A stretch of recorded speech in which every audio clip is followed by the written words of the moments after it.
At the beginning, the first idea I was presented with that kind of broke my paradigm was the idea of like no warm-up. It's crazy because there is some data on how this could potentially actually work. Yeah. You mentioning that is already like blowing my mind. You can't walk in there with no structure, and you can't walk in there with a freaking notebook with every rep and every second of rest you're 100% gonna agree. take. I always knew that was the fact, but the only reason why I never did it was because I was convinced that tendons couldn't recover fast enough. Dude, I think it will change the game for you, bro. I unlocked full planche when I switched to high frequency.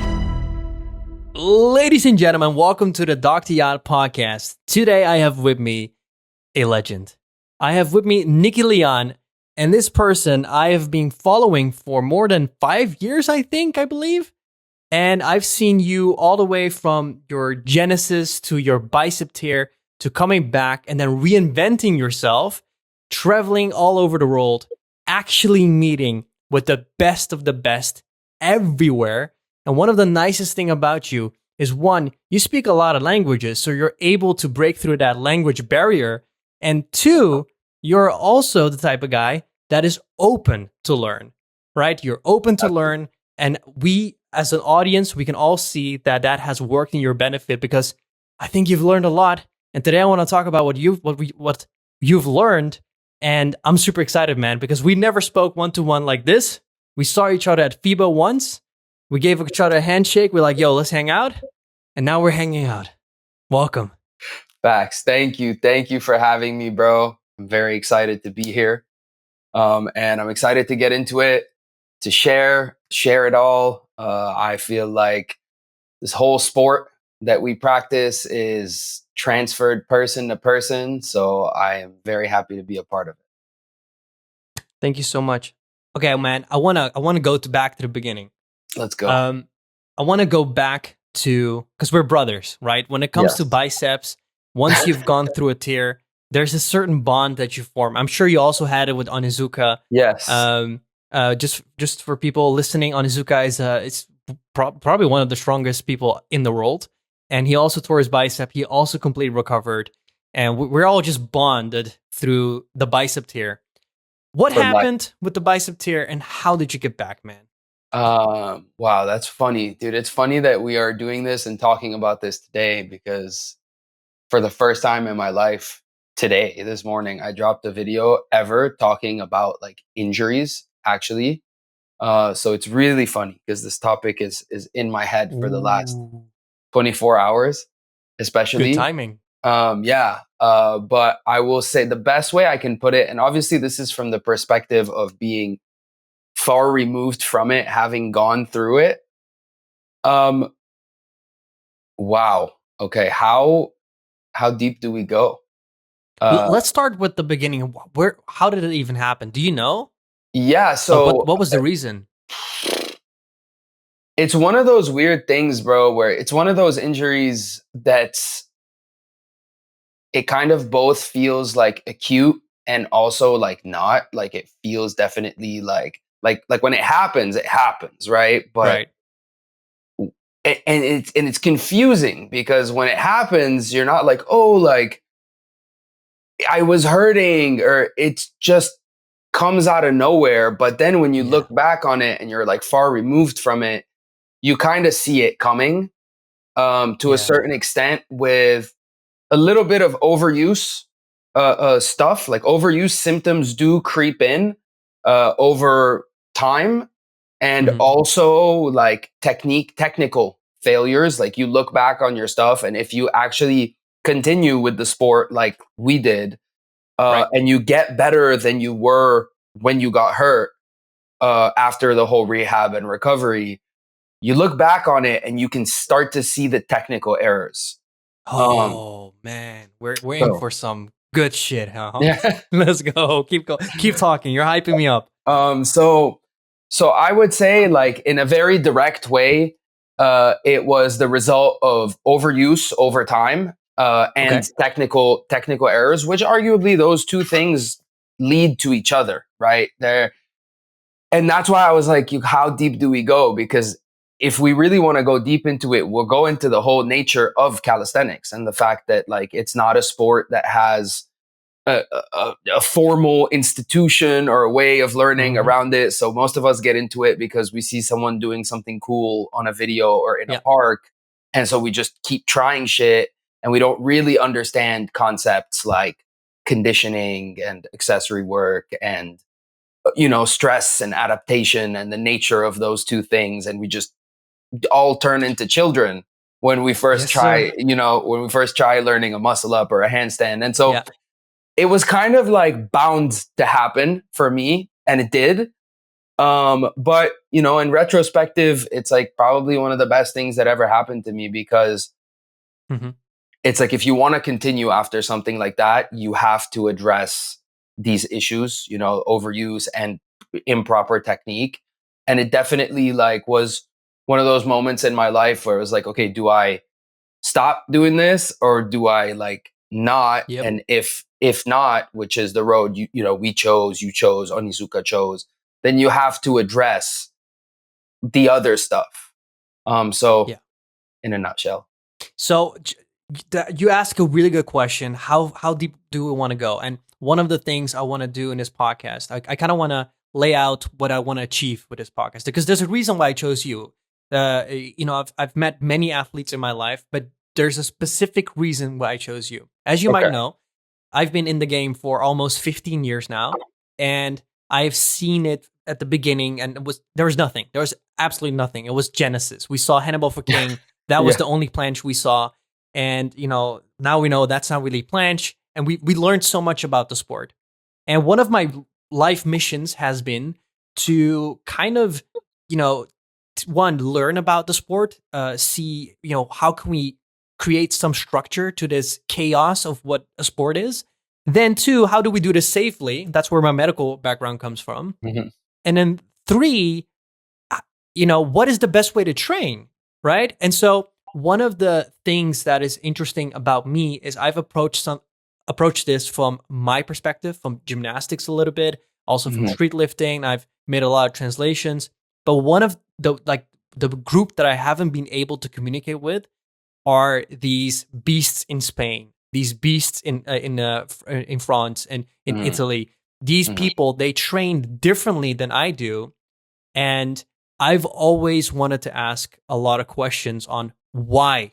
Is this only survival selection bias? Is it just because they're made for this sport? Or are there certain key things that they just do better? And you, my friend, you basically showed us that there's a lot to their training methods that we can still learn from. Because you came back, not only, you did not only just fix the bicep injury, you came back much stronger and you planche even differently. Everything is different. Everything you do now is different than the way you did before. And I feel like because of the language barriers that have, you know, that's out there, that information hasn't come into the English speaking world. And I kind of what I want to achieve here is find out questions like how much should one do, right? What are some signals we should be watching out for, right? And should we be doing intuitive training or should we be doing some sort of programming, and how will we do that? And all of this basically answers the question on how not to get a bicep tear, right? That's ultimately that's the answer to the big question: how not to get the bicep tear. So so let me just simplify it for you, so we can walk a road. You've traveled many countries, right? You've been to many. You've met many great athletes. Yes, sir. What are a few things that completely destroyed your mind? It was like, oh my God, I've been approaching this wrong. Okay. Oof. I love this. I'm very excited to do this because I haven't like sat down and kind of sorted everything in a while in my head. Because the truth is, I mean, as a little disclaimer, right? Like I've tried to be a sponge, bro, for the last 2 years. Ever since I kind of started on YouTube and started my quest to learn about this sport, the people in it, and the whole nine, like basically, calisthenics. Right. The biggest thing I told myself was like, just absorb. Like, I have nothing to impose on people. I have nothing necessarily that I feel so confident to, like, especially, at the beginning, that I could impart. What I did want to impart is just kind of being that sponge, that buffer in between, like, where the information is coming and where the information is trying to go. Right. And so a lot of what I have today, which I am very excited to get into with you, is kind of everyone's stuff, so to speak, Right. filtered through the lens of someone who's been through a bicep injury, has just, had just turned 30 years old, is, a little bit older than all of these like 18, 19, 20, 21, 22-year-old kids, Mhm. that I'm like, seeking out this information about our practice from. And so it's all kind of like has ended up after 2 years being filtered through me and through my training and through my practice, um, in ways that like I can make it make sense. Because you do Oh, get a lot of conflicting things, I can imagine. but when you're one step removed, right, and you're back home and you're kind of editing all the videos and you're training at the same time and you're trying to use what makes sense, you start to realize um, the things that are universal, that do contribute to all of these Yes. different people's We need progress, that. which is like the principles. Okay.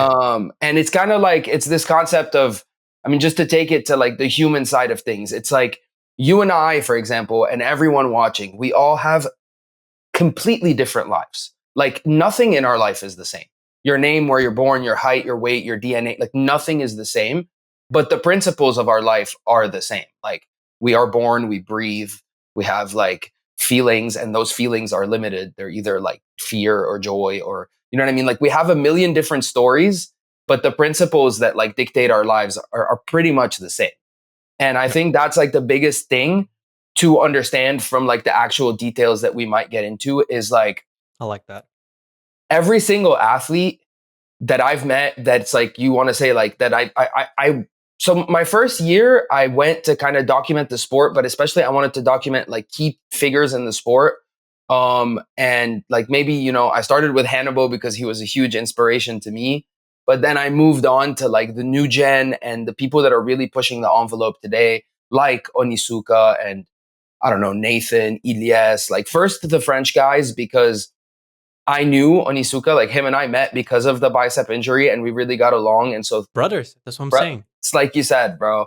Once you go through, and just a little side note, to this day, my DMs are open to everyone, but especially people who tear their bicep, like who reach out to me and they're like, yo, bro, like I'm down and out. I tore my bicep. I don't know what to do.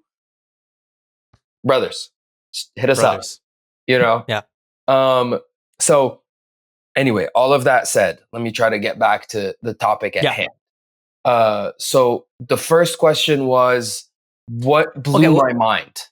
Exactly. Let's start with blowing your mind. Okay. Sorry. The ADHD goes crazy. Yeah, no worries. Yeah.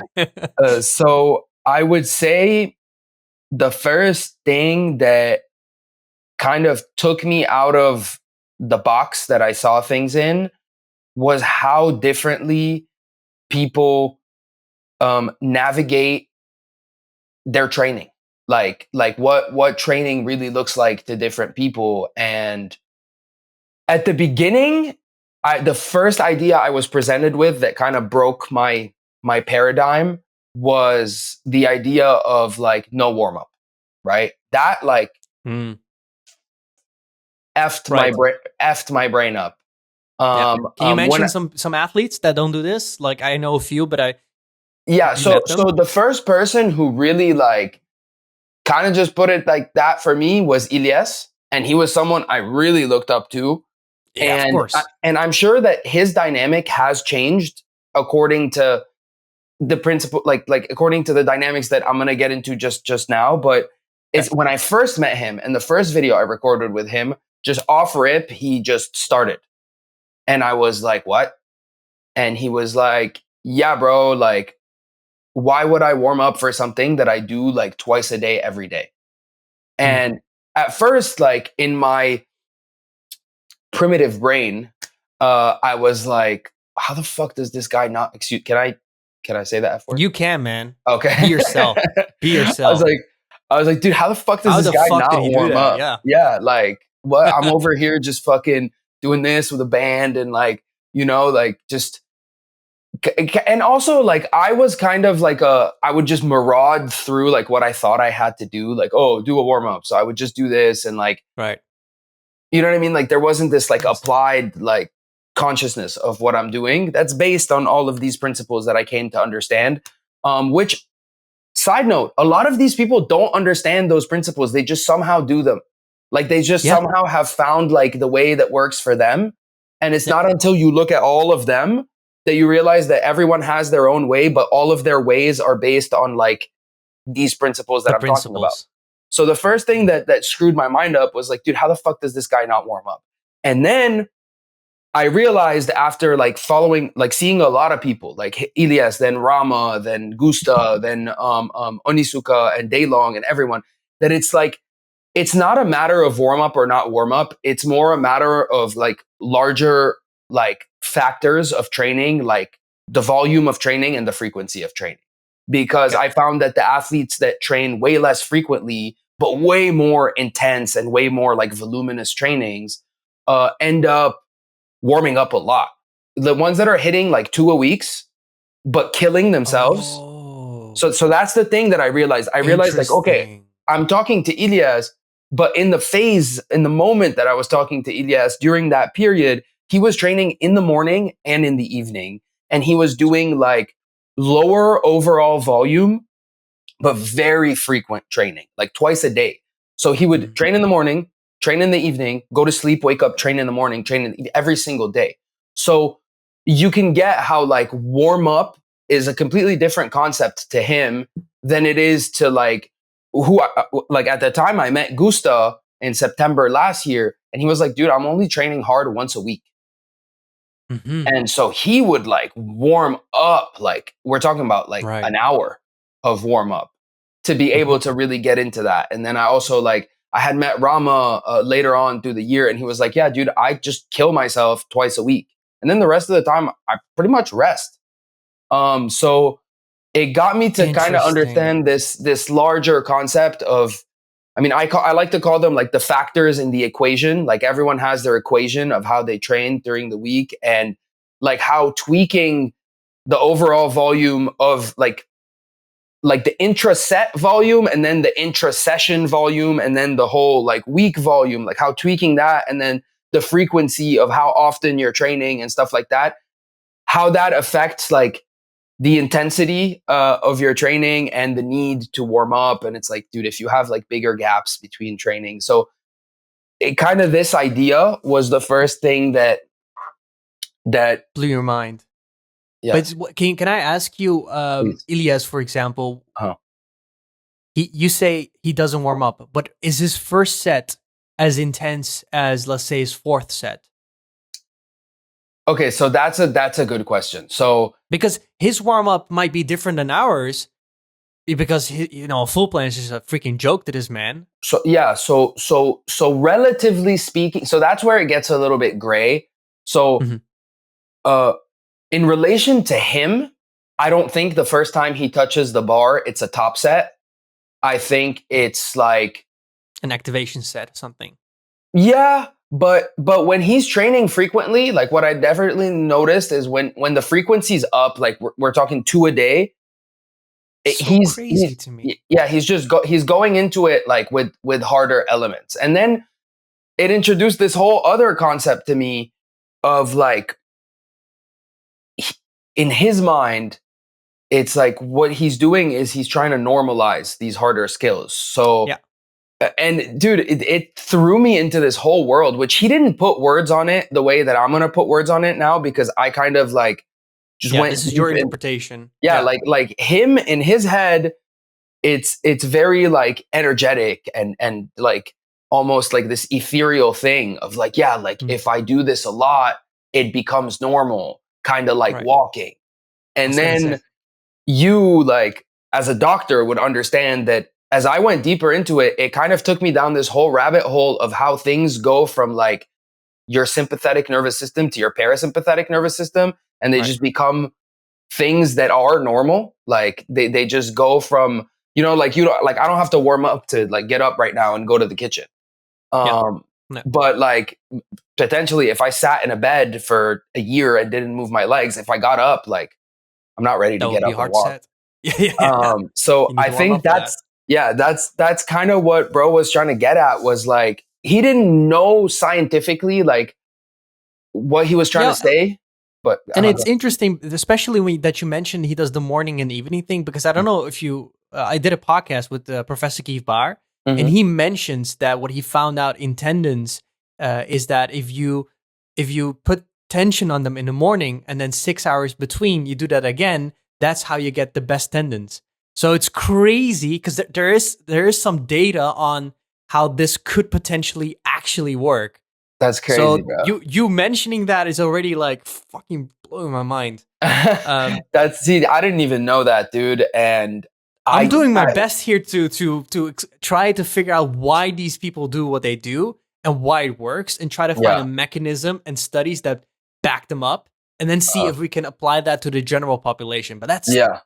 I need more data, man. I got you, dude. I honestly, bro, like I wouldn't.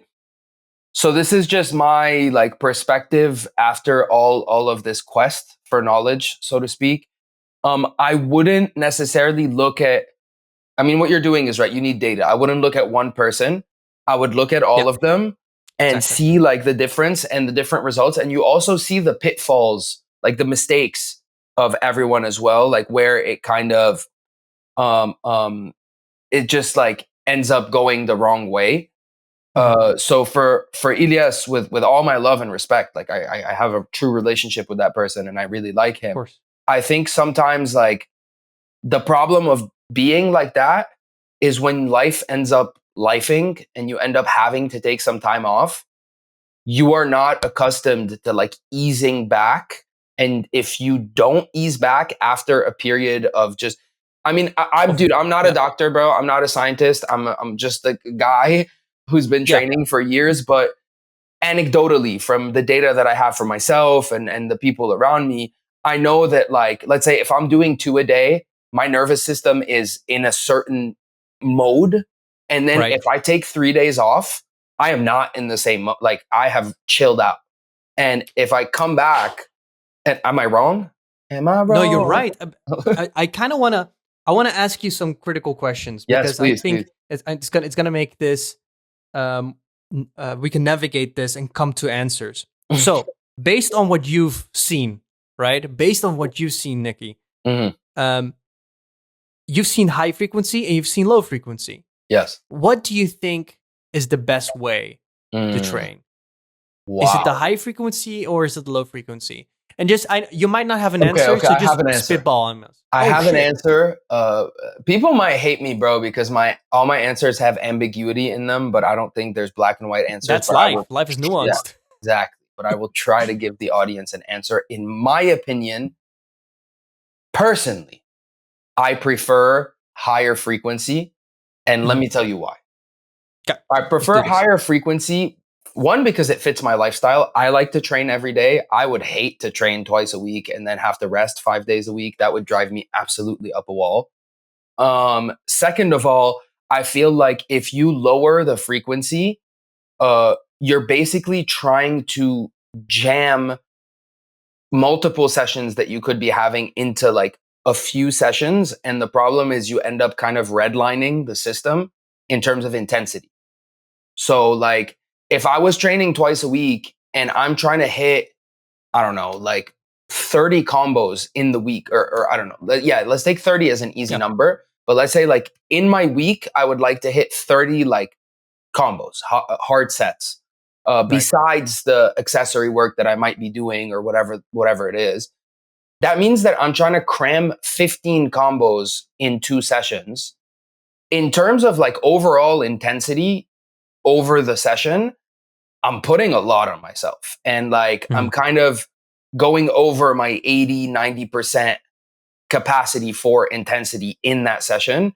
And it's kind of like when you redline the RPM on a car, it's just like I think you get too close to like potentially Risking hurting it. yourself or overusing certain parts of yourself. Versus I've come to find in my life that first, I love to train every day. I love it. But I know that like I've had to dial down my intensity and my volume to be able to do that, because if you go too hard, you can't recover overnight. So like in essence, you can't train every day. But if you keep it around that 60, 65, if you get really excited, 70% range, generally speaking, if you eat well, you sleep well, I found that I can train every day. Some days are like a little better than others. Some days are a little not as good, but essentially over time, I like a higher frequency, lower intensity. And I've realized that one, I don't redline. Like I don't ever get to a place where it's like way too much and I'm shaking and in my last combos. Two, you live to fight another day. You get to come back the next day and train again. Three, my capacity for volume has increased a lot. So like, because I kept it at 60%, let's say for the whole year, my 60% used to look like 5 sets. Now it looks like 7. And I'm still at 60 in terms of intensity. Does that make sense? So when you say, just for the people listening, when you're saying percentage, you mean effort? You mean like, let's say I can hold 10 seconds full planche? You mean 6 seconds then? Let's say, so this is where it gets a little blurry for people. And not that it makes complete sense. It just needs to be explained. Like, when I talk about like 100%, I talk about 100% intensity of like how much I can give. And that is in the form of like the whole workout, like how many sets in the whole workout. And that's also like in each set, right? So if my max is full planche press, whatever. So I try to give 100 in each set, but over the course of the workout, I try to cut my workout at a place where I'm not completely fried, because I would like to come back tomorrow and train.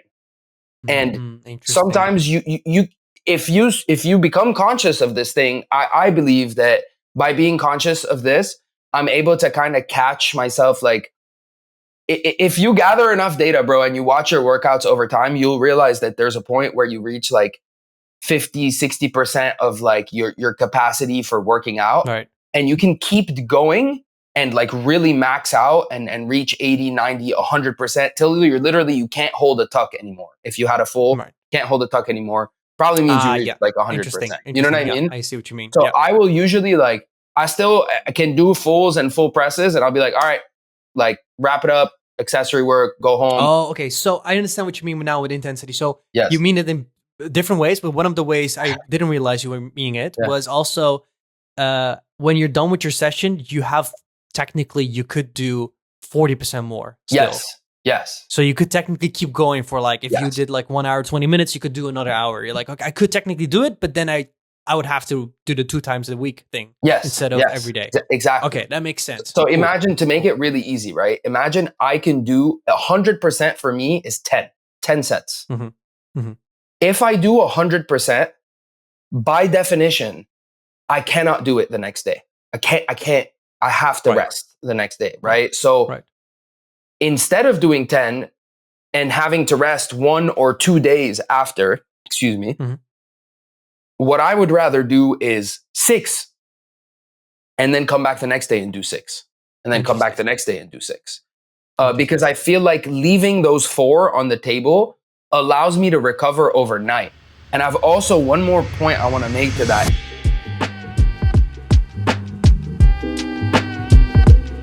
Oh, hey, now that I've got your attention, you saw that montage, right? I want to talk about a brand that I've been using almost daily. It's called Move and Made, and all this is made by them. This brand, well, let me just show you. These P-bars, for example, they're much thicker than usual P-bars, which gives your wrist a lot more stability and a lot less pressure on your forearms, which makes planching a lot easier. Besides, it's super high quality wood and it's very sustainable. Then we have these resistant bands. It's made from 100% natural rubber, meaning this won't ever snap. Besides, the force curve is super consistent throughout the entire movement. They have so much more stuff. They have these minimalist rings. They have these straps that are super, super well thought of, and so much more. If you guys want to support me and Movement Made, use code Yaad10, and let's get back to the video. And I've also, one more point I want to make to that is I've come to find that if I can do 6, 7 times a week, and you can do 10, 2 times a week, or even 3 times a week, if I'm doing 6, 7 times a week, I'm still getting more volume than you over the course of the week. Yeah. So it's like which is super important, by the way, because that's the one thing I found with every sport is the more you can do the movement that you're trying to get better at, the better you'll get at that movement. So that's I always preached, technically, high frequency is the way to go for skills. But the problem for most people is not that they can't do that. It's sometimes their body doesn't have the capacity. For example, let's say your biceps are just literally the bottleneck. So that's one of the hardest things to navigate. Like, how do we build up the ability to do high frequency training? That is for me the hardest question. I have a theory, and obviously I'm definitely not a doctor. Well, we got a doctor right here. Yes, sir. Yes, sir. So I mean, here's my theory, bro. I think that every single thing that we do in calisthenics goes back to one single concept. And I find myself talking to my clients or even like my audience about it all the time, which is stress and adaptation. And the body's like incredible ability to adapt to stress. It's the reason why we exist as humans. It's evolution, basically. And it's also like you see it everywhere. It's like finance, like supply and demand, right? Like if there's a demand, there's going to be a supply. It's about kind of allowing the adaptation to happen. And the thing that the cog in the chain, the thing that fucks the chain up is the human ego. Because if one were to apply a measured amount of stress and be patient enough to allow adaptation to that stress to happen, I think we would find that we can learn almost any skill. The problem is your ego. You get excited, you get happy. The idea of having the skill, the idea of being stronger than you were or than someone else, whatever the fuck it is, that thing that is beautiful, it makes us love calisthenics, is also the thing that fucks us up, because a lot of times it like causes our rate of stress to exceed our rate of adaptation. So not a doctor, but I believe, bro, that my body, given everything I've been through, like my body can adapt to any stress if I just allow it the time to, and I don't fucking keep hammering it out of excitement. You know what I mean? Do you want me to baffle you? So in sports science, there's a principle called the SRA curve. It's the stimulus, recovery, adaptation curve. Okay. And so this is well documented in, for example, muscles. What it basically means, you do your stimulus, your stress, your workout. What happens is this is let's say your recovery ability. So you get stimulus, so you lose your ability to perform well. Then you recover. Now you're baseline. Now you're adapting. Yes. And this is when you should do your next session when you're up there.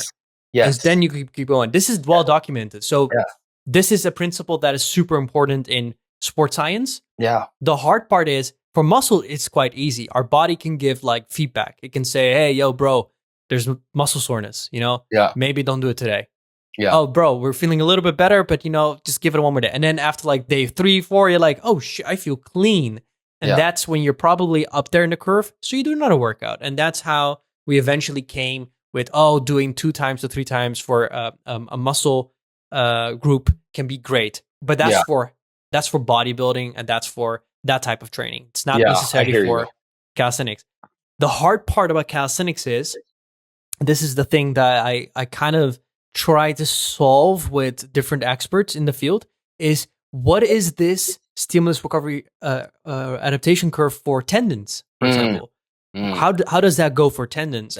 And basically my conclusion is that it is much quicker than we thought it was. That's cool. And I think there's a lot to what Elias, for example, is doing with the 2 times a day frequency thing. But the intensities at which he's relatively doing compared to a normal human is something I cannot fathom at this moment. But I think there's so much into it. But this thing you believe, it's true. We have science backing you up, man. You're backed up. Go. Yeah. Science, baby.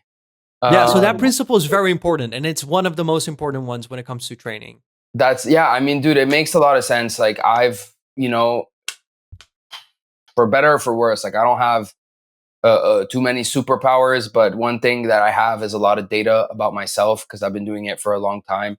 I will say one thing about EDS. So, let alone the fact that he's 10 years down the road, and he's also like, I mean, dude, he's fortunate enough to have come up, how he came up with the OTZs and Valentin and all of those guys. And they did a lot early on in the sport. They really did, bro. Like, I'm talking back in 2019 when no one was freaking like thinking the way that they are today about all these 100%. Variables. They were thinking about sports science. They even like, dude, Daylong was telling me this story.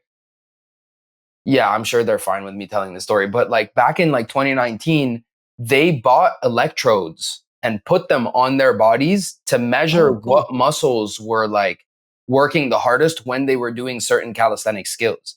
Like they really, I feel like, went down that road. I'm not saying that they did the right thing, but they went down the road of trying to figure it out. And yes, you're right. Because there's a language barrier, I feel like that knowledge was spread amongst them and then like to adjacent people in France, but it never really like, you know? It's a bubble for me. I'm like constantly trying to, and that's one of the things I really appreciate about your channel. We get a view on what they're doing. And I've learned a lot through your videos. So it's really helping me out trying to solve this big puzzle that is calisthenics. I'm glad, bro. And I will say one thing though, and this is like, to be completely fair. Dude, like any sport, we're looking at Elias and we're looking at exactly a top performer, bro. We're looking at literally like, out of the million of people that practice calisthenics in the world, I don't know how many million we are, but we're talking, anyone doing muscle ups and handstands. We're talking about like a top 5 potentially like person on the planet. So, it's kind of like looking at the NBA and being like, oh, like what makes LeBron James, there is some physical attributes to him that also 100%. Like have allowed his joints and his tendons to take the pressure that they take, to take the stress that they take and adapt to it is in a purely proportionate sense. Like his body makes sense for what he's doing. Yeah, and I think it's one of the most important points to make, and it's like a fallacy to look at the best and do what they do. That won't work for you, and that's why I think it's one of the interesting thing about me is I kind of have that freaky strength in front lever where I could do Victorians, sats with like incredible, barely training for it. I love 51-second front lever, like really good level, like something that is not achievable by a lot of people. But when you go to my planche wasn't the best. It's never been the best. So I got to see both worlds. I got to see the struggling intermediate, but also the elite. And I don't train front lever anywhere near close the way I like the methods I use for front lever are not the same for planche, because my planche, I can't do it that way. I wish I could. Front lever, I can just bust out combos, keep going, and I'll just get better.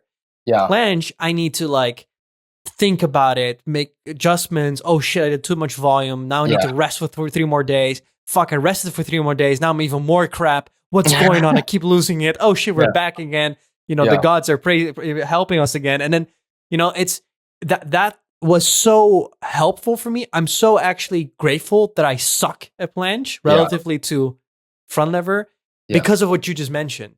Because I want to bridge that gap. How can we look at the greats, but also be able to actually grab some concepts that apply to the majority of people? Yes, absolutely. And I think the high frequency thing, I'm all for it, but I'm trying to figure out a way to do it safely for the rest of the world.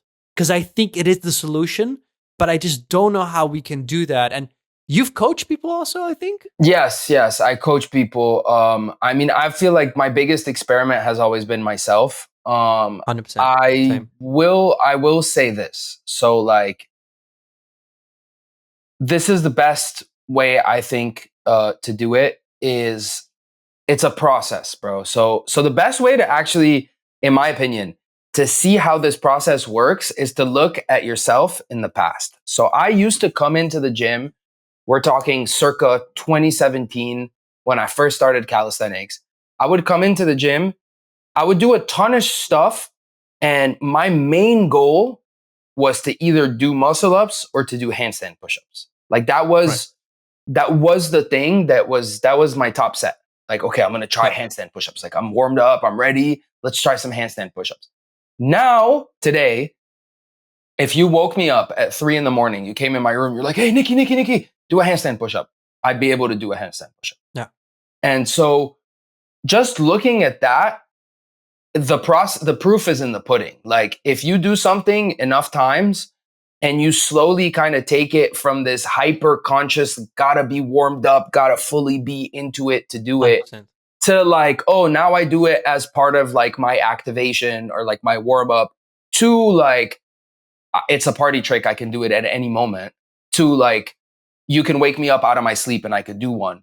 Like it's kind of like, it's passed from this super conscious, like hyper, and I don't know what it is, bro. I'm sure there's science to back it up, but also just on the mental side of things, it's passed from this thing that's on a pedestal to literally like this thing that's normal to this thing that's more than normal. You almost take it for granted, like, or like walking, you know? So the proof is in the pudding that can happen. And I think people like Ilyes are trying to prove like how far you can take that. Like, can like sat become something that's like that?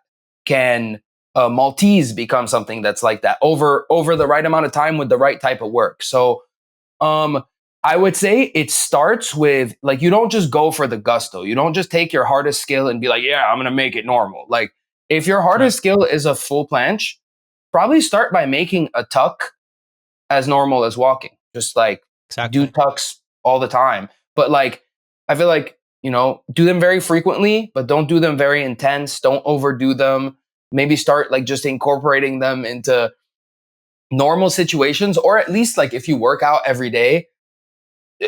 What he had explained to me back then is like, yeah, like I'll just do a full push up to press. Like that's the first thing he does. And I was like, back then when I was making the video with him, I was like, bro, that's like my goal.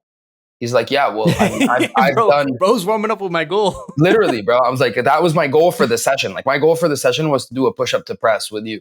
And he was like, yeah, well, dude, I've done like 1,000 of them in the last 3 months. So like, it's, you know what I mean? So, I would say but like for, go ahead. No, sorry. So there's a lot to what you're saying. And I think there's a lot of science that also backs this up. And I 100% agree that you wanna basically grab the skills that are 60% effort and be able to almost do them without warm up.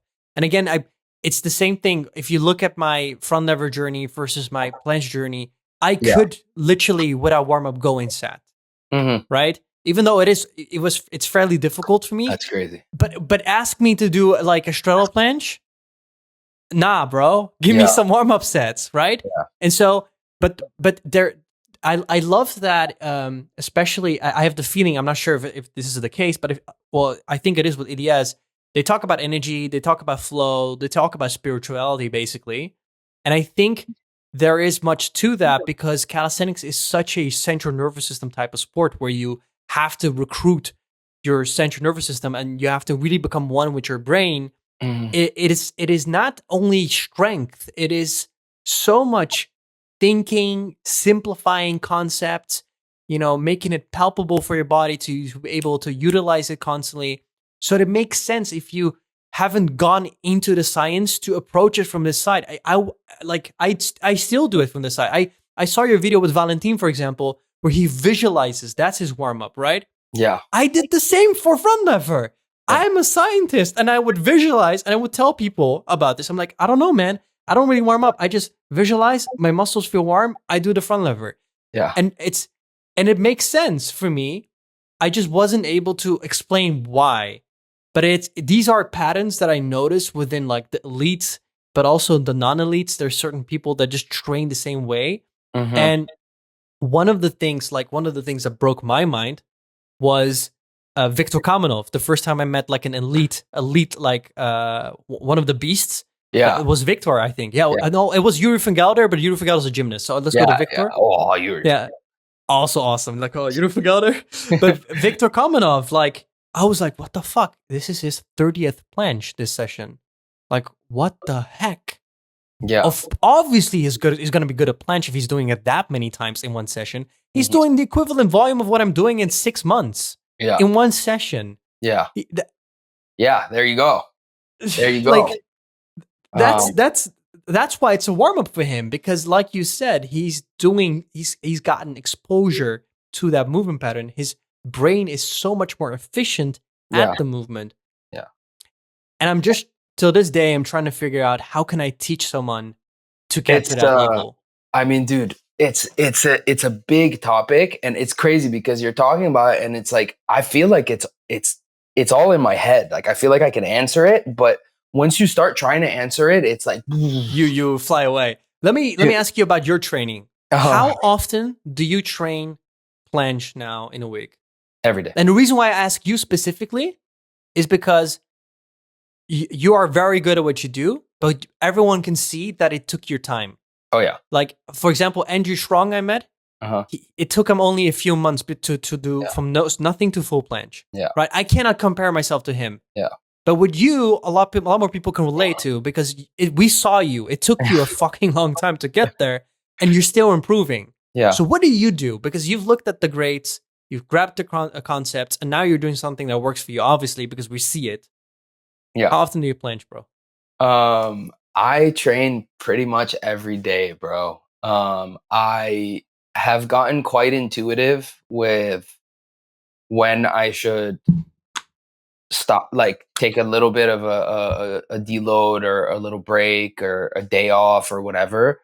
But generally speaking, like, I love training every day, for me, and also because I've found the best progress to come from training every day but not killing yourself. You can't train every day if you kill yourself. So you have to kind of like stay within a healthy range. And I really like that range, because I feel like anytime that I exceed that range of effort, stress, intensity, whatever you want to call it, is when I start flirting with injuries. And I talked about this like in my video this morning, which is like, I see injuries very much as a spectrum that start with like,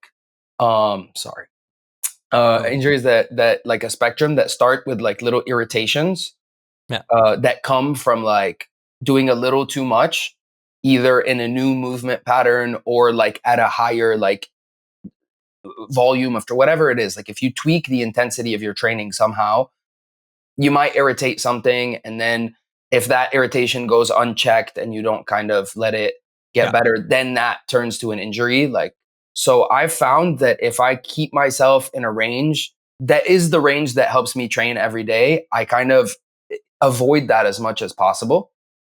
And is every session the same amount of intensity, or do you intuitively decide today we're doing a little bit more?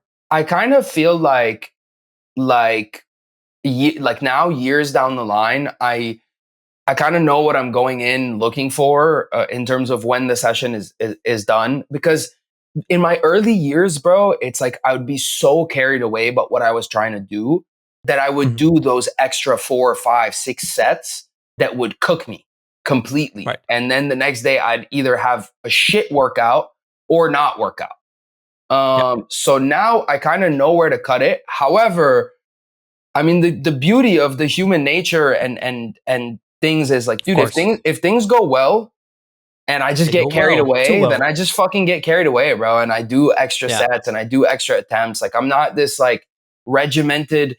It's dude, I truly believe, and this is for me personally, that flexible structure is the key. Like, you can't walk in there with no structure, and you can't walk in there with a freaking notebook with every rep and every second of rest you're going to take written 100% down. Agree.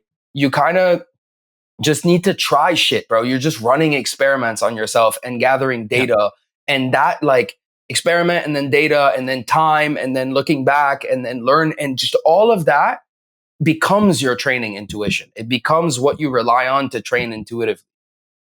So you know, I've actually talked about intuitive training, and I try to make it to translate it into what it would be in science.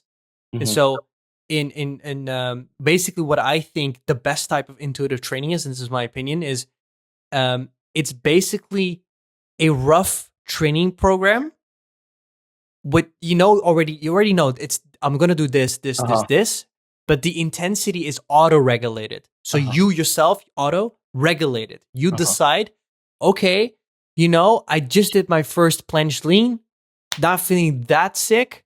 I think I'm going to try straddle planche press today instead of full planche press. And then you do it and you're like, oof, I'm in 4th set. I think I'm going to finish the presses and already move on to the holds.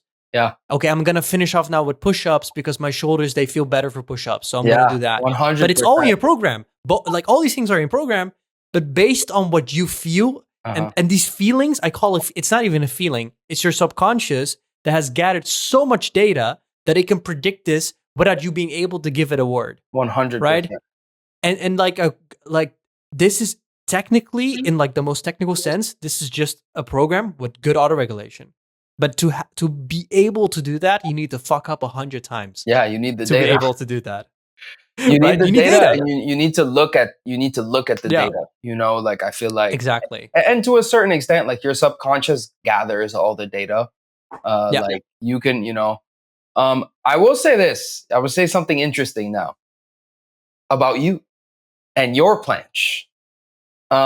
If I were you, given what I know in my head, I would find a way to increase the frequency and decrease the intensity, unless you're having a dedicated, like those dedicated sessions where you actually go for it should stay there.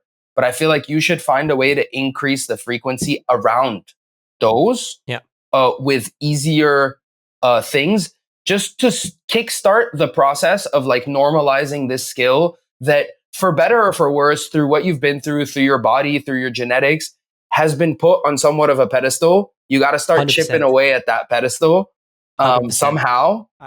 That, And no, I mean, dude, I get it, bro. I'm not someone who's like, I've tried hard for everything. Go ahead. Yeah, no, even before you said this, one of the things, I had a great planche session today, and I basically I saw your banded. Yeah, I did everything banded. Like it was a lot less intensity. I got volume in, and I remember telling the guy I was training with, I need volume. I just need more volume, man. I just need more volume. Yeah. That's all I could think. I was like, I just need to get my fucking sets in. Yeah. And I was thinking to myself, man, I would love to do that again tomorrow. Yeah. And when I started talking to you during this podcast, I was like, fuck, I just need to do high frequency, man. Yeah. I need to go back to the high frequency like I do with the front lever. Definitely. And I think what you're saying is, especially with the podcast I did recently with Keith Barr, knowing it's safe, as long as you're not being stupid about it, to do high frequency training. My gut feeling, I also train daily, by the way. I train every day, but I train push, pull, one arm handstand, side split, push, pull, one arm handstand, side split. I'm doing like a split. Yeah. But I'm, based on this conversation, I think one of my takeaways is already going to be, man, I think I'm going to do lower intensity, more band work, and start just try to up the frequency to like 4 times a week, and maybe then 5 times a week. Yeah. So let me 5, 6, 7. I'll kind of be like, ooh, I'll see what happens. Well, it's gonna depend on your intensity, bro. But let me sprinkle a little bit more into your recipe right here. I just, because I really, whatever. I'll feel bad if I don't say it. Please. So chip away at the pedestal by doing it often, even if it's like an easier variation.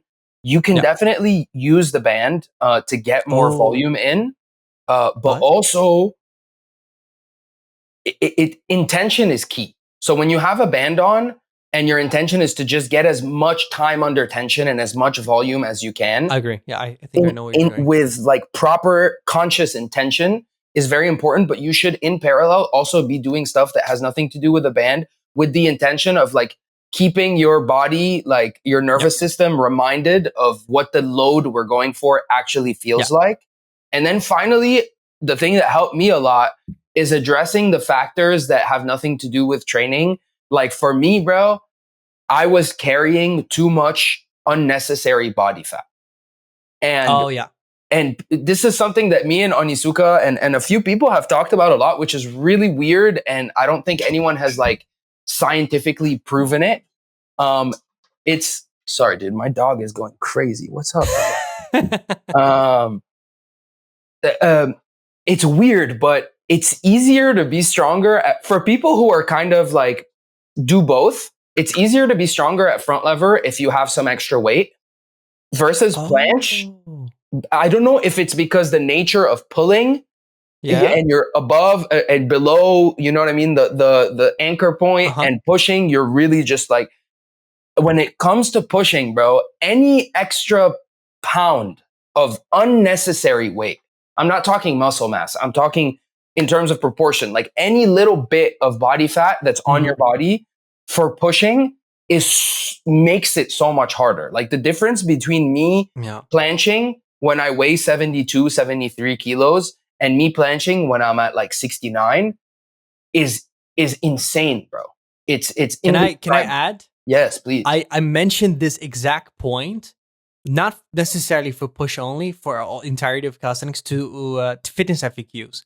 I told them every like experienced calisthenics athlete has a weight number, like a number that stays fairly the same throughout the years that they know they're going to be the best at. For me, that's 60 kilo 0.0, just straight up 60. Now I'm 63.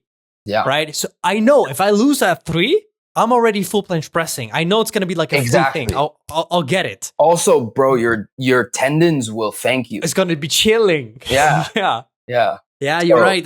So you're telling me I'm fat, basically. Okay, I hear you, Nicky. I hear you. You know, to put it as fucking directly as possible, and this is the answer that no one in our sport like enjoys hearing. Usually, it's like you're not strong enough and you're fat. I know, thanks, bro. that, you know, it applies to everyone at a different level depending on the skill you're going for. Yeah. But especially for push, bro. Like for me, as soon as I started cutting, like here's the thing, bro. Okay, so here's the thing. You can get every single tip in the world about technique, trajectory, volume, frequency, intensity, stress, the whole night. You can have it all in front of you. If you are not strong enough and light enough to implement some of these tips, they're absolutely useless.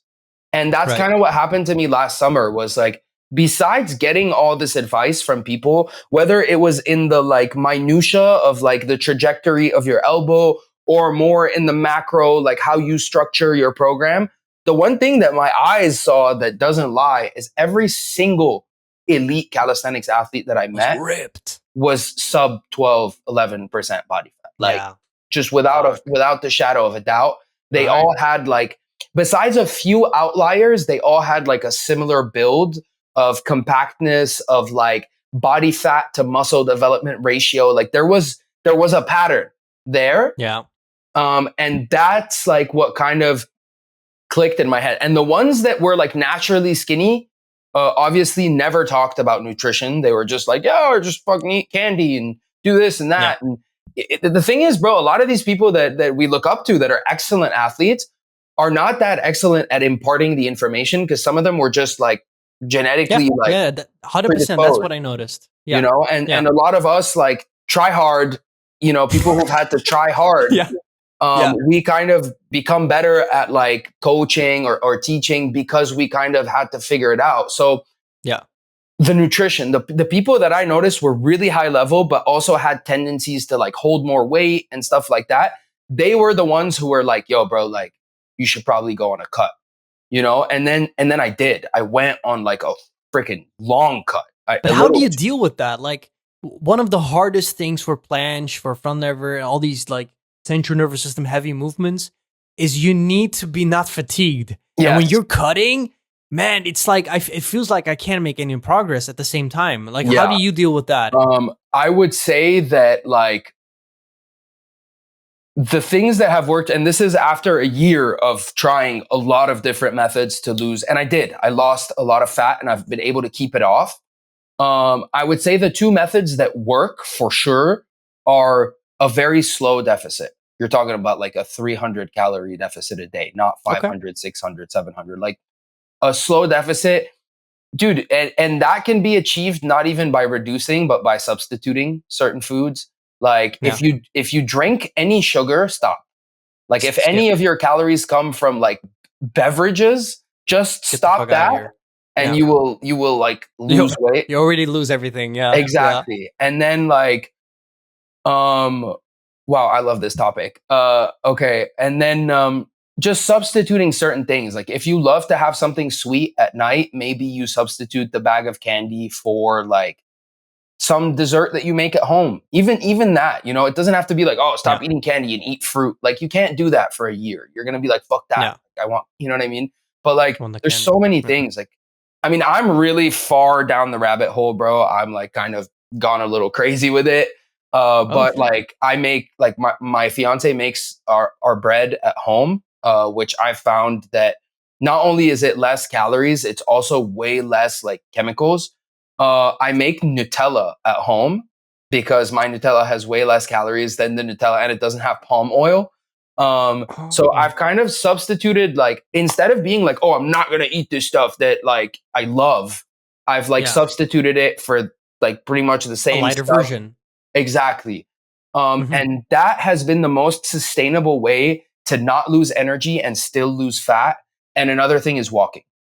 I If was gonna say any form of cardio, Yes, walking. walking, bro. Walking, I've come to find compared to every other form of cardio I've done, and I used to be into martial arts. I used to do a lot of. I still do jujitsu twice a week, but like in terms of just the best um, the best calorie burn to central nervous system fatigue ratio. Mhm. Walking is peak because I can walk 10,000 steps, still train hard, and burn 400 to 500 calories. Holy Which shit. that right there is my deficit, you know? Man, you're hyping me up, man. I'm like, Yeah, let me one step back. please. Just you mentioned the bands and how you need to get exposure to the real movement or Yes, just no banded work. I want to go over how a session for me looks like yes, and see how a session for you would look like. yes. So one of the things I do, because it's super hard to determine the volume you should do, it's very Yeah, personal to the person. So I yes. try to, rather than mention an X amount of sets, I try to approach this from a different way. So the way I do it now, today especially, Yeah. is I went to the gym. The goal was to get better at presses. So what did I do? I did some basic warm up, and then after that, the first thing I did was like a 13-20 kilo resistant band full bench press, 2 reps. It's like, Mhm. okay, good activation work. Scapula is in the right position, feels good. Let's go a band lighter, 6 to 13 kilo, another 2 reps. Okay, we Mhm. still got the nice protraction. We keep going. Mhm. Then I went to a 3-6 kilo, another rep. I was like, okay, I could only do 1 rep. Maybe Mhm. we can do body weight. I tried the body weight. I couldn't do it. I I was like, saw okay, it. you know what? I'm going to go to some holds because now I'm like properly warmed up. Uh-huh. Did 2 meh holds. I didn't post those, but there were 2 meh holds. They weren't my Uh-huh. best. They were like 80% best compared to what I usually could Okay. do. Okay. Then I was like, okay, fuck the holds for now. I'm still focused on press. Grab the band for 613. And I Uh-huh. was like, I'm just going to try to hit a rep range between 3 to 8 and then be able to build up to 8. And you And I'm talk going about to presses? You're still doing presses? presses. Yeah. Okay. So I grabbed the band and I started doing presses and I got like 4 presses. I was like, okay, 4 seems to be my max. I'm going to keep going until I can't hit 4 anymore. Kept Okay. going. I did 4 more sets. It kept getting better. The form improved. So I was like, oh shit, since I'm improving with every set, I'm nowhere near close stopping this exercise. That's one of the rules I have in my head for skill. Like Mhm. if I'm improving with every set, it means we're not at the point where we should let go because we're improving. Mhm. And so I kept going, did like 4 sets. In my 4th set, I noticed the quality went down slightly. I was like, that's enough because we need to do hold work also. Stop with that. Went back to the band, did some hold work. try to get about 8-second holds, really focus on form, try to posterior pelvic tilt, make sure I have a nice protracted position, and try to minimize the thinking. I want to be able to go in without thinking. Yeah. And so I did 4 sets of that until I lost like form. And then I was like, I'm done. I'm done with planche today. Okay. Had loads of energy left. Finished the session off with 3 handstand push-up sets. Just some conditioning work to get a pump in. Done. Khalas. Okay. Khalas. Okay, so I would actually, instead of talking about me, I would love to talk about that. Your workout. Yeah. So there's a few things that I would do a little differently, and I'll explain my reasoning behind them. I'm a sponge. So like you. If I would say like for me, right? And I'm going to compare it to me. So I walk into the gym, I throw the band on the bar, and it's a thick band, like the first band you started with. And I do a very long set. I'm talking like about a 1-minute set where I'm holding planche, pressing, doing push-ups. Essentially, so it's all about intention. My intention with that first set is that every single muscle that I'm going to use when I reach my top set is just has blood in it, has been awakened from its slumber. That is like the biggest intention I have when the first thing that I do. And I go for a long time. So I reduce the weight as much as possible by putting the biggest band, and I try to just go for a long time. It's like, for me, it's the equivalent of doing like jumping jacks or arm circles, but for like the specific system that I'm about to use. After I've done that, and this is piggybacking off of what I learned from Ilyes and the guys, is after I've done that, like properly done that, and I feel like everything's warm, like almost like I broke a sweat, like I spent a minute fucking doing planche push-ups or presses or whatever. What I'll do is I'll just go straight for my top set. And this is what I learned from them. So like Valentin told me this, for example, when in our video, the first thing he did, he tried to do 9-9-9-9, like an insane planche combo that's never been done on the planet. He tries it every single day. And he like also trains. So, he doesn't necessarily like use this like activation method that I use. I use it because I feel like for him, he's going for something extremely difficult. So he says that like even 1% that he spends of his energy warming up is going to take away from that attempt. For me, the reward of actually doing that activation set is just that I feel good. I feel confident having like, look, I'm not him and he's not me. I've been injured. Yeah. I have confidence issues. Like when I come and it's like I have so much strength and I don't apply my strength confidently because I have PTSD.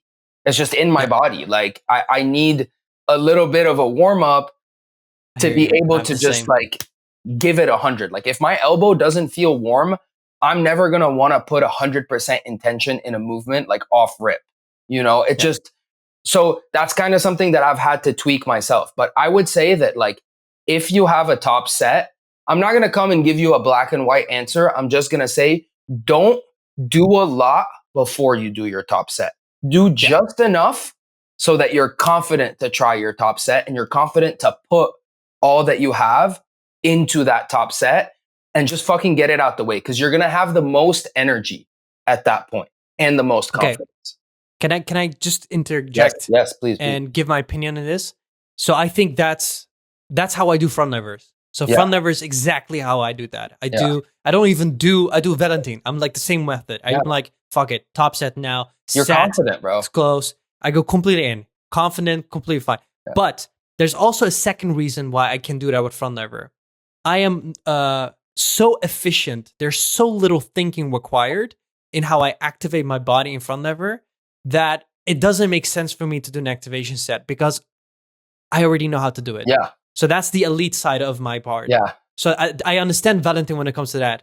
Yeah. But when it comes to planche, I'm still at the phase because I relearned planche completely. Yeah. where every single session I have to like, when it's like making an espresso, you Yeah. need to figure out, okay, what's, how hot should it be? What, the water, Yeah. is it filtered enough? So I need to dial in everything before I can do my top set, because I might do it completely wrong. I might feel completely off. 100%.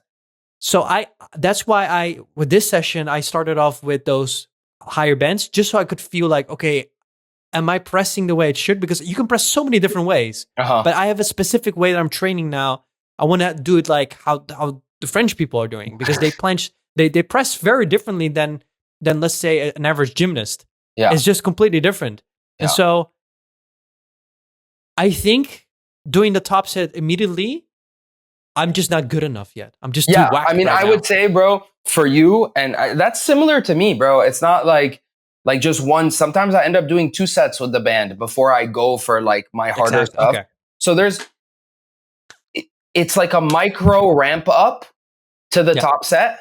I just would say, like, don't let your top set be, if this is your workout, don't let your top set be here. I like that. Let it be like here. I'm definitely going to take that, because I completely agree with that. So I think one thing, if I look back now at my training based on what you said, and I completely agree, is I would definitely put the top set much earlier than what I did now. Yeah. So I would put the full planche hold, because that is my top set. Yeah. I would have put that maybe 3 sets earlier. Yes. So yeah. So fuck yeah. Okay, keep going. So I would say the point you're looking for is most confidence, least fatigue.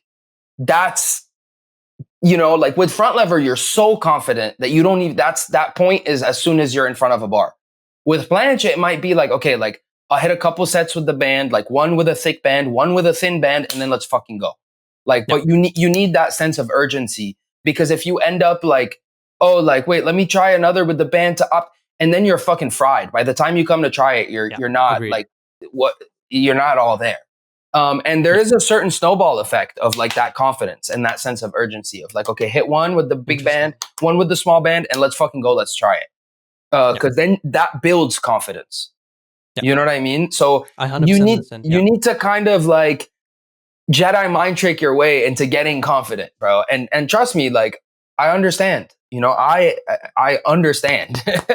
I know you understand, man. We're brothers. And yeah, dude, and dude, I never knew. It's not like I fucking healed and I was like, yeah, I'm gonna fucking come back and be good at no. But like, dude, now I find myself doing like, dude, I tore my bicep on a soupy planche, and now I'm doing like soupy planche push-ups, presses, and it's like I remember watching the episode, because it was with Ilyas where you did your first soupy planche. Yeah. And I was sweating.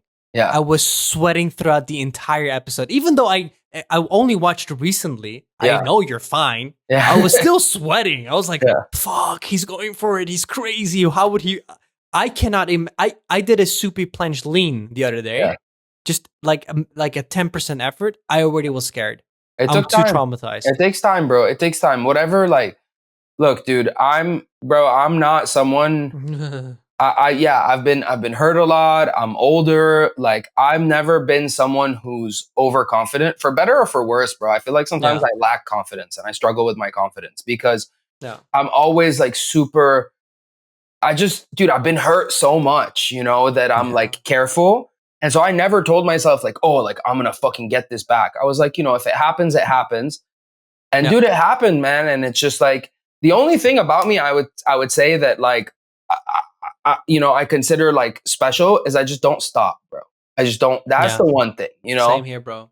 And that, bro, that in itself will take you very, very far if you just never stop. Like, even if you hit the wall, just don't stop. Just find little ways, just keep going, somehow keep going. And you will find that you will go very, very far with that. So just to go back to your workout. Going back to the workout. What else would you improve? So your top set, just earlier. Find that point. Okay, we said that. Second thing, be hyper aware of what you're doing in terms of intention. So if I'm doing something with like a big band at the beginning, it's because I want to like activate, build up my confidence so that I can put all my energy into trying the skill like body weight, no band, right? Like, imagine that's my top set. Like, that is my goal. I always have to remember what my goal is. My goal is to carry myself without the help of any bands and to go through this range of motion.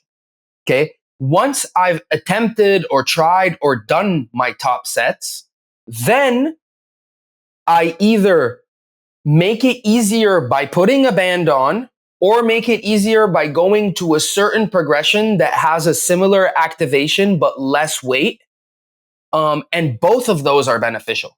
Like sometimes putting the band on because you keep the exact same like systematic activation is the best way to get time under tension in that position. Sometimes like bending your knees a little bit, you know what I mean? Like in going into a little bit more of a tuck without any bands is a better way of getting that time under tension. So it's all about time under tension. After you've done your top sets, you want to put yourself under tension for as much time as possible so that your body can make the necessary adaptations when you're done with the workout. Right. And so I would say just be hyper conscious of what you're doing and experiment with different ways of putting your body under tension. And sometimes those ways look like a light band and trying stuff. And sometimes they look like compromising your form. So one really important thing to introduce here, and I'm not going to go on this whole rant on it, is bad form and bad activation are two different things. You can like deteriorate your form so that you can cut. That's awesome. I've never heard. Yeah, keep going. You're cooking. So imagine this, bro. This is something I do with my clients all the time. Imagine this is your body in a full, okay? This is your feet and this is your head, right? You can like cut that distance by like deteriorating your form a little bit. Mm-hmm. And that makes it easier and it allows you to keep like a similar activation while just reducing the weight a little bit. It's a different way to put time under tension than the band, but it's just as beneficial because it also like, I personally feel there's something between like holding up your own body weight and your nervous system kind of always being in tune with what your body weight actually feels like. Mm-hmm. Does that, I don't know if there's any science behind it, but I feel like if I only train with bands, my body will forget what I weigh. Yeah. Oh, that makes sense. I feel like there's probably something to that. Yeah. And I just want going back to the sentence of bad activation is not the same as bad form. Yes. Because I think that's so important is, yes, my form might deteriorate, for example, on, let's say, a full planche press. I'm like maybe piking a little bit. But as long as I'm pressing with the right upper body tension, with the right protracted position, that's fine. But if I'm pressing out through by arching and I'm like in a retracted scapula position, it's bad activation. That's not the same. No.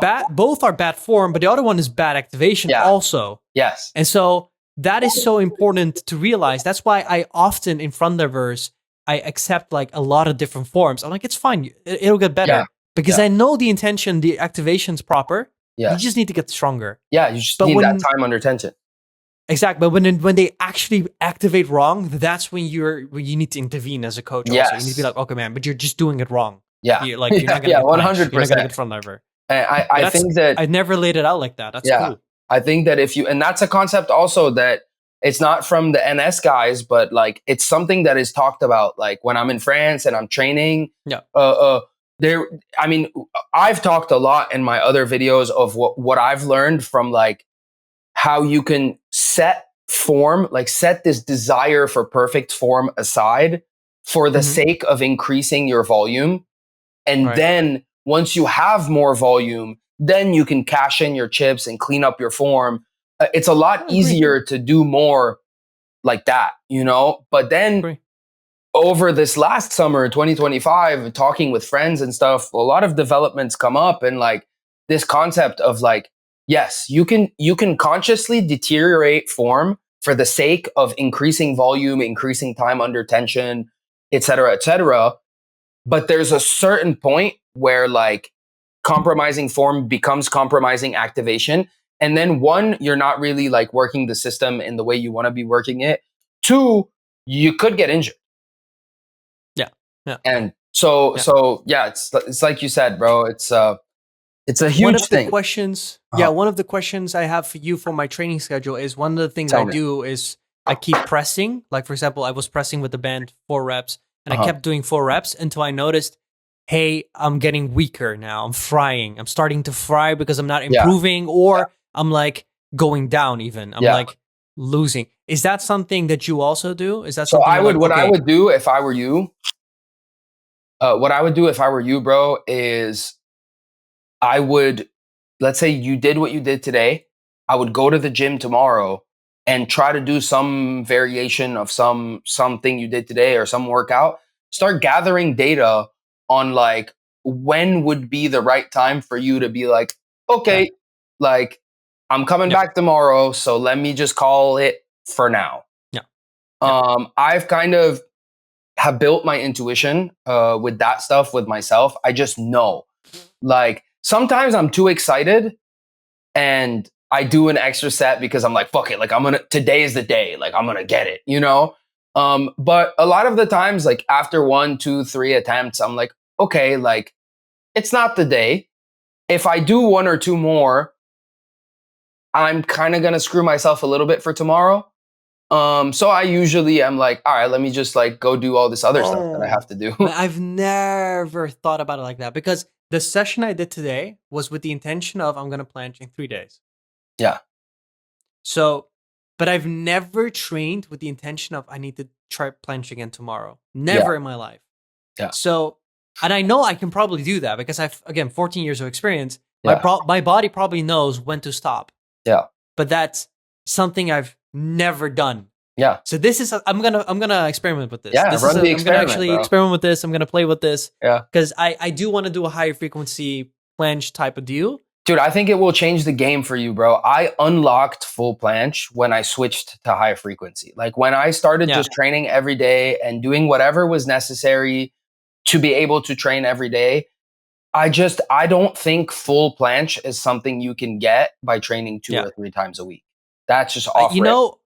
I always knew that was the fact, but the only reason why I never did it was because I was convinced that tendons couldn't recover fast enough if you haven't built an overcapacity. But now it's so funny that life happens this way, is because I had the podcast with the professor and I learned more about how tendons work. And now I hear you talk about this and I hear how other athletes train. I feel confident in doing this without being afraid of tearing my bicep. I feel confident that if I just do it the right way, listen to my body, make sure I adjust the intensity accordingly, I think I can this time around finally figure out and give it like maybe make it something that people can digest and actually practically apply in their training sessions. 100%, bro. Fuck, 100%. man. I think, bro, I truly like have come to understand that if you're introducing a new movement or a new frequency or intensity, just be conscious when you're doing it. Just be aware that you are doing it, you know? And just sorry to add on to this, my one-arm handstand journey is evidence of this. Mm-hmm. One of the problems of my one-arm handstands you've gotten was really good at that. Thank you so much. One of the problems has been wrist health. In the past 12 years, I would say, I would always stop my one-arm handstand training because my wrist couldn't handle it. Mm-hmm. This time around, I gradually increased volume and frequency, and my wrist just adapted. Even though at times I was hurting, it would be fine the next day. I was like, oh, it's healed. And now at some point I could do 2-hour sessions of one-arm sessions 6 times a week. That's amazing. And I would be fine. Yeah. And now that I think back, that's the same thing. These are also tendons. These are also ligaments, cartilage. Yeah. It's the same principle. Yeah. And I knew the reason why I did high frequency is because that's the only way you can learn one arm. You need to do high frequency. Yeah. And planche is kind of similar to that. Yeah. Yes. Yes, dude. Yes. I bro, trust. Man. So when you know the answers, bro. When you're introducing a new stimulus or a new frequency, anything new, any new type of stress, whatever form it comes in, just be gradual. Keep your mind on the fact that your body's going to have to adapt to the increase in stress in one way, shape, or form.